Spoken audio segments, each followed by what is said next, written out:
Hello and welcome to ILTV's Israel Daily. I'm Aaron Porras, and coming up in today's program, Israel ups its activities in the south, defending against a growing wave of terror from the Gaza Strip. Dozens of protesters are detained and arrested after clashing with police as anti-government demonstrations in the capital continue for another weekend. And grab your family, grab a boat. It's time for a limited film screening like no other.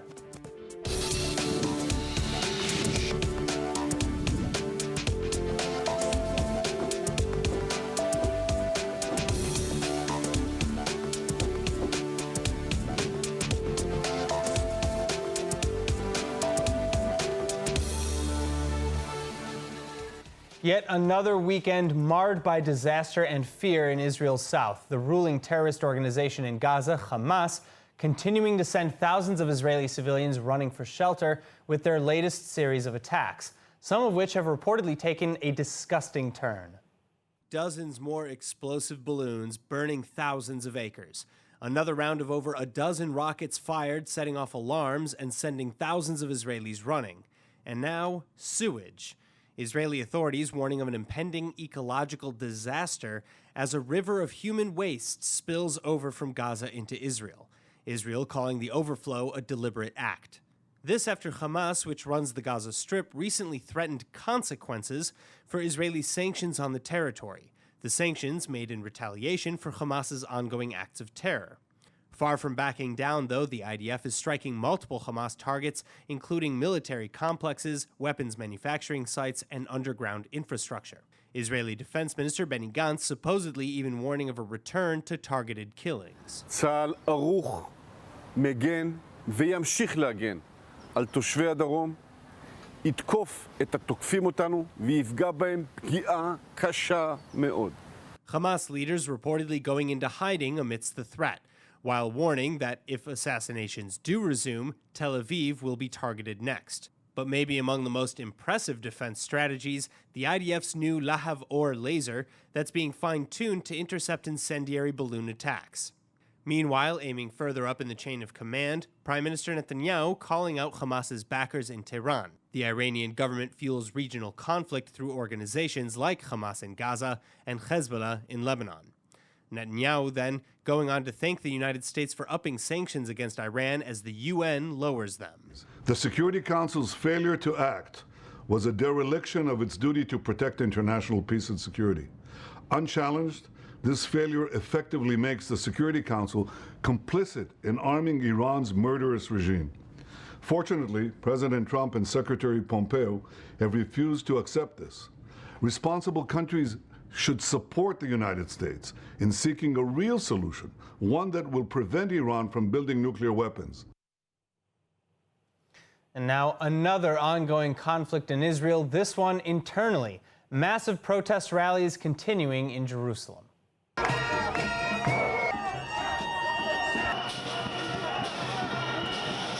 Thousands of Israelis returning to the streets of Jerusalem this weekend, posting up outside the Prime Minister's official residence in the capital and calling on the Premier to resign.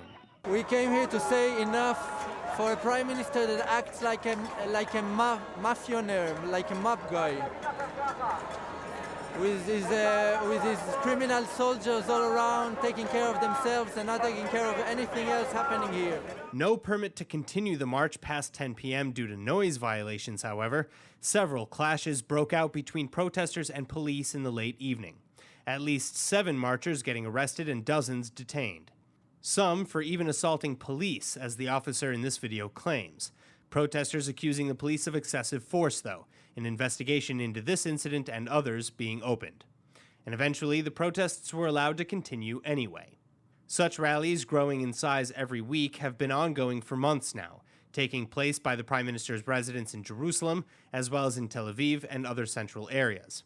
The protesters demanding an end to alleged corruption in government, with the resignation of Prime Minister Benjamin Netanyahu as the cherry on top, especially as another round of elections may be around the corner, and with Premier Benjamin Netanyahu scheduled to stand in court for 3 corruption trials beginning January 2021. And for a deeper dive into the events of the most recent anti-government protests, Israeli attorney Tomer Naor, head of the legal department with the Movement for Quality Government in Israel. Tomer, thanks for being with us. Now, a Thank lot of criticism was leveled at the police for using force or even violence against the demonstrators. Police claim that the demonstrators chose to block roads and disturb the residents of Jerusalem illegally. So who does the law back? So first, we have to understand that the right to protest is like the freedom of speech, basically. In Israel, it's a constitutional right, says the Supreme Court of Israel for the last 72 years. Therefore, the right of the public to go and protest basically against everything is the first constitutional right. Now, that has to get balanced with the right of let's call the general public for freedom of movement, for silence after I was going to ask you, where's the line? Because noise violations were a common complaint after 10 p.m., which the protests continued long after that, also blocking major thoroughfares and roadways. So where do you draw the line? Basically, the police can draw a line based on the law and based on what we call the terms, let's in the field or in the street. After 11, it's illegal by laws in Israel. As you said, the noise limits. It's illegal to make noise. Therefore, the protesters should stop making the noise after 11. Yet, protesters allowed to continue and protest, just doing like a silent protest after 11. What happened yesterday is the police just decided that the Supreme Court announced that after 11, everybody should clear the roads, which is not true. Another interesting thing is the concept of blocking the road. Not all the roads are getting blocked, just a specific blocks next to the house of what we call Balfour, the house, the official house, Prime Minister, sure. Residence basically of the Prime Minister. And those roads get blocked by the police to allow the right to protest. Now, whoever tries to stay and block the roads after 11, after the protest should end, then the police try to move them. What we saw yesterday is the police very brutally, by the way, tried starting 9:30 to take over people who made noise, even though they're allowed to make this noise after 11. And therefore we saw, and we still see, I see on the screen, some very brutal clashes between police officers and between protesters. And that's very unfortunate, I have to say. In this video in particular, the officer claims he was hit. It's difficult to tell from the video alone, though. Yeah, I learned with time that I never judge by video. Those people should do that. But what I hear from yesterday is protesters that were in the street say that the atmosphere was very violent. If we saw now 2 months of protests that the police officer allows, and they're very polite, and they let the protesters march and shout and everything, something changed last night. And we heard, even live, by the way, that a lot of protesters get beaten by police officers, a lot of arrests, unnecessary arrests, and the feeling is that someone want to show that there is a new sheriff in town, you might say, and even by harming the rights to protest. All right, Tomer, it'll be very interesting to see how these protests continue in the future. Thank you so much for joining us. Thank you very much. Now, as protesters continue to march on Jerusalem, the recently formed 23rd Knesset is seemingly on its last legs. Because if the coalition cannot come together and pass a national budget outline by tomorrow, the Knesset will be dissolved and it'll be back to elections for the country. Columnist for Newsweek and editor of HistoryCentral.com, Mark Schulman, joins us with the details. Mark, thanks for being with us. My pleasure. All right, now to start, I understand that there's a compromise proposed by Knesset member Tzvi Hauser that could save the coalition. What can you tell us about it? Well, his compromise basically says it's a law to delay the requirement of presenting a budget by 100 days and to freeze all the issues of appointments of high-level people in the judiciary.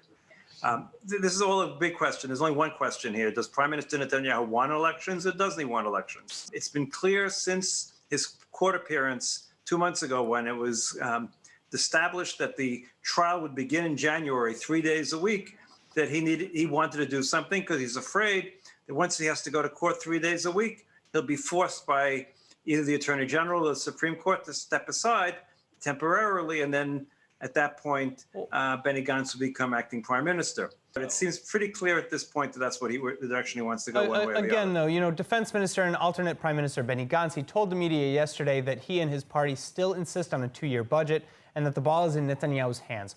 Will the Prime Minister truly risk going back to the polls just to avoid a 2-year budget as stipulated No, in the it's not the Unity budget. Coalition? The budget is purely an excuse. What 2-year budget? At this point, we're not talking about a 2-year budget. We're talking about a budget for a year and 1 month. By the time a budget would pass all of its various stages, it would be November. So what are we talking about? A budget for half of November and December? No, of course not.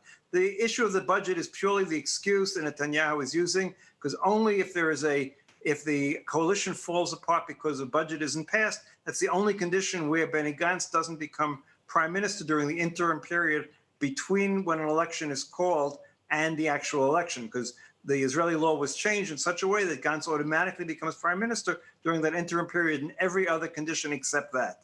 So this is merely an attempt by Netanyahu to use that as an excuse. All right, well, so this is nothing. Let's talk a little bit about elections, the unfortunate circumstance if it were to occur. If elections are called, is Netanyahu in a strong position? Because he just helped form the new peace or normalization deal with the UAE, and that has gained him some political points, but he also essentially betrayed his former right-wing allies. He excluded and burned his center-left coalition partners with the UAE deal and now with the budget. And with the budget issue, again, he's also angering his religious affiliates in Shas and United Toward Judaism. So, not to mention, of course, as you said, his trial in January. So what's his position politically? Let's not mention the fact of Corona, where we've done the worst job possible the second time around. Look, Netanyahu would be taking a risk at the moment. Supposedly, the polls over the weekend showed that the bump that he got from the peace deal is over. So he'd be taking a risk. I don't think he can necessarily count on Naftali Bennett to be his coalition partner. There's only so much that Naftali Bennett will take from him. He's making clear at this point that he's not part of the coalition with him in the future. So it's really hard to tell. It's a big risk on Netanyahu's part. Mark Shulman, thank you so much. My pleasure. In the meantime, as the government looks for hope in preventing fourth elections, the new traffic light coronavirus doctrine is moving forwards. Coronavirus czar Professor Roni Gamzu now telling Israeli leaders that full lockdowns can be avoided. Speaking to the press last week, Gamzu stated that if things don't change, we'll definitely be heading for full closures over the coming Rosh Hashanah and Yom Kippur holidays. But appearing to walk back some of those statements, Gamzu is now projecting confidence, even telling Israeli media that he's supporting the full reopening of schools September 1, except for in so-called red cities where infection rates are high. Still, infection rates in general seem to remain high at around 11%. The national total now hitting over 102,000, 22,000 actively ill, 408 in serious condition, and the death toll rising to a terrible 825. Nearly 80,000 Israelis have recovered as of now. Now, as you probably know, we're still in the midst of the coronavirus crisis, and according to Israeli COVID czar Professor Roni Gamzu, the biggest hotspots for the virus in Israel are amongst the ultra-Orthodox and the Arab populations. Well, joining us now to discuss how the Arab sector is dealing with these challenges is social activist and director of Beyachad Arevim Ze Lazeh, Yosef Haddad. Yosef, it's so great to have you back with us. Great to be here. I'm really excited. Yeah, I'm really excited about this. So tell us, how do the Arab citizens of Israel fit in with the efforts against the coronavirus? Okay, so we must start and begin talking about the first wave, and then because I wanna tell you exactly how we dealt with it in the first wave. Because if you remember, we barely heard that we have people who are infected with the coronavirus from the Arab society in the first wave, and suddenly on the second wave, we're seeing more and more. And the reason why, it's because during the first wave, we didn't have any holidays, we didn't have to celebrate nothing. So in the Jewish community, there was Purim, and that was the main cause to, the massive people getting the coronavirus. But in the Arab society, we didn't. And then a week after, the Ministry of Health started, publishing all the instructions in Arabic and videos and everything. And the Arab-Israeli society, they were very careful. So we saw that only few of the Israeli Arabs had the coronavirus. Sure. But in the second wave, we've seen a bit different. And the reason is because of Ramadan and Eid al-Adha, where more and more people went and celebrate. It was very hard to prevent them from doing that as well. And plus, let's be honest, There were no specific instructions of exactly what to do in terms of. Instructions are kinda all over the Yeah, they were like all over the place, and not specifically to that. By the way, we're now hearing that on the Jewish holidays that's coming on September, there would be maybe Possible closures. So that didn't happen. So that's why we're seeing a bit more and more people who are infected with the virus. So I want to come back though to, how feelings of separation or isolation really from the, you could say the Jewish mainstream culture in Israel has been an issue amongst many in the Arab sector for a long time now. False. I want to make sure right now that everybody understands that we don't feel different from the Jewish community. In fact, you see that part of the criticism comes more actually from the Jewish community. Yeah. Okay, that's one. Second, in the Israeli Arab society, we have all the instructions that we need as the Jewish. I think that we need to have more instructions in general, both Jewish and Arab. But if we're talking specifically about the Arabs, we're not different. The same instruction that we are getting in Hebrew, we are getting in Arabic as well. And by the way, most of the Israeli Arabs understand very well Hebrew, okay? Right. So eventually, we are not different. Plus, we are getting the exams and we're getting everything. It's just a false information about the Arabs being not treated well. That's not true. We have other problems, and the problem is in general, because we see this criticism as well from the Jewish society. So it's not true. So I want to talk about now Professor Roni Gamzu, the coronavirus czar. He got in some hot water recently by making some heated comments, saying that the Eid al-Adha holiday was similar to an attack with coronavirus. How did that go? Terrorist attack. Yeah. I was sad to hear that, because I think that Gamzu should be a role model for the Israeli Arabs and for the Israeli Jews, for the Israeli society. He has an important part of dealing with this coronavirus, with this pandemic. And when you come, okay, maybe he was right by saying that because of the holiday, we are seeing more and more people got infected with the coronavirus. Maybe he's right, okay? He has the data and he has the statistics. But your choice, the word that you choose to talk and to address the Israeli Arabs, you need to pick better words, because you are offending us, and that's not okay.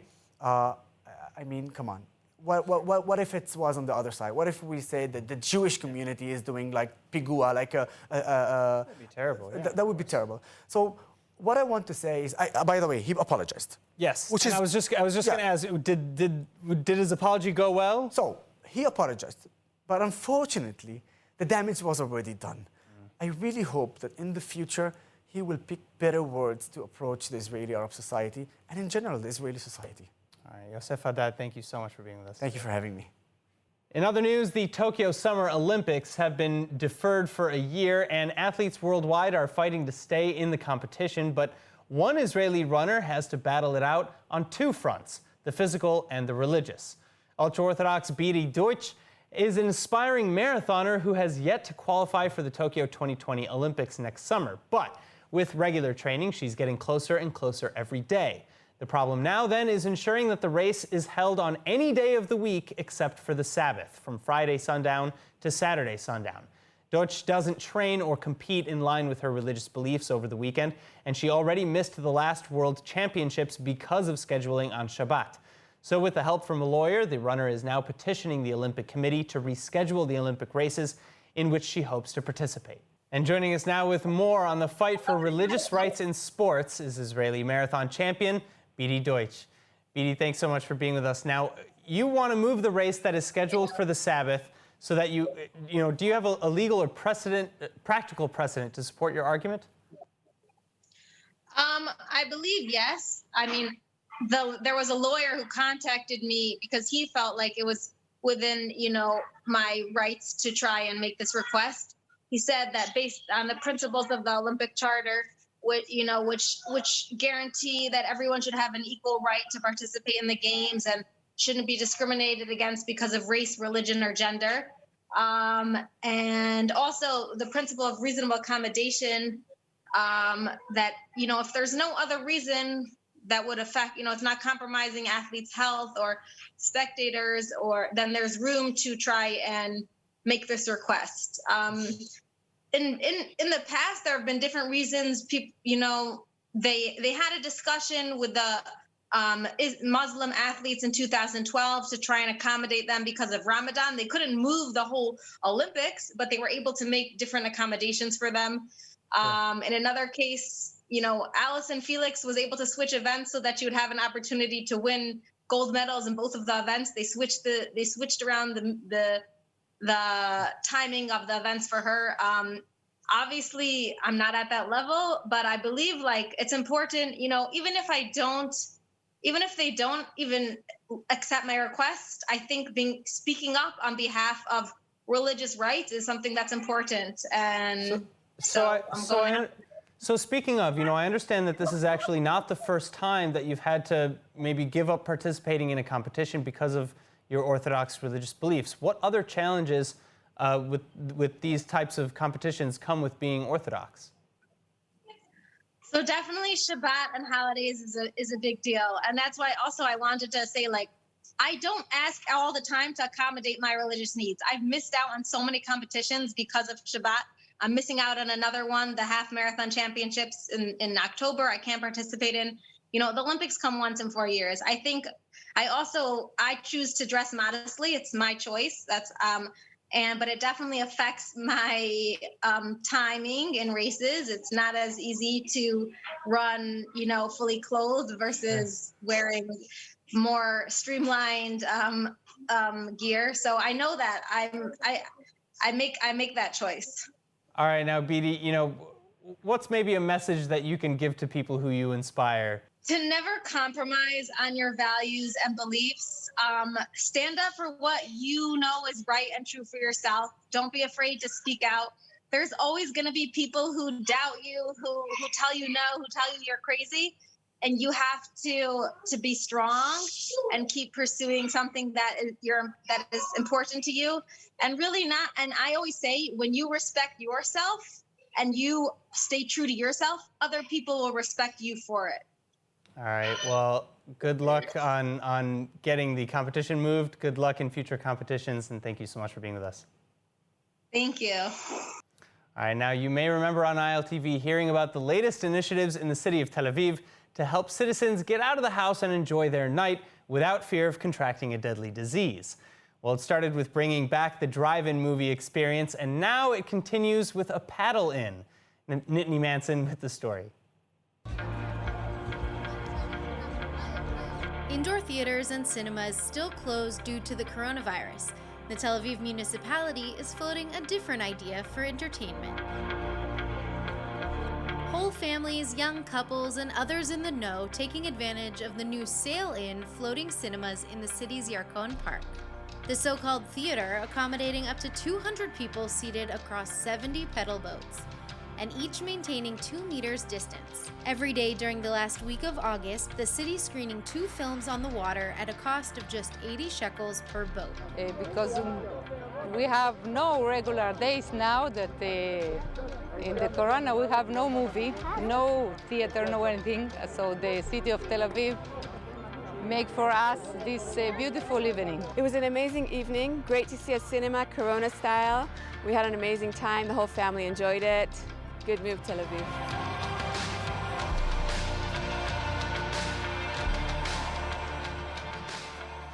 All right, now let's take a look at the weather forecast.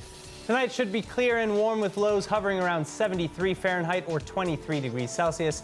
Then tomorrow you can expect mostly clear skies and a hot, humid high of about 94 degrees Fahrenheit or 34 Celsius. And of course, now before we go, let's take a look at what's going viral in Israel.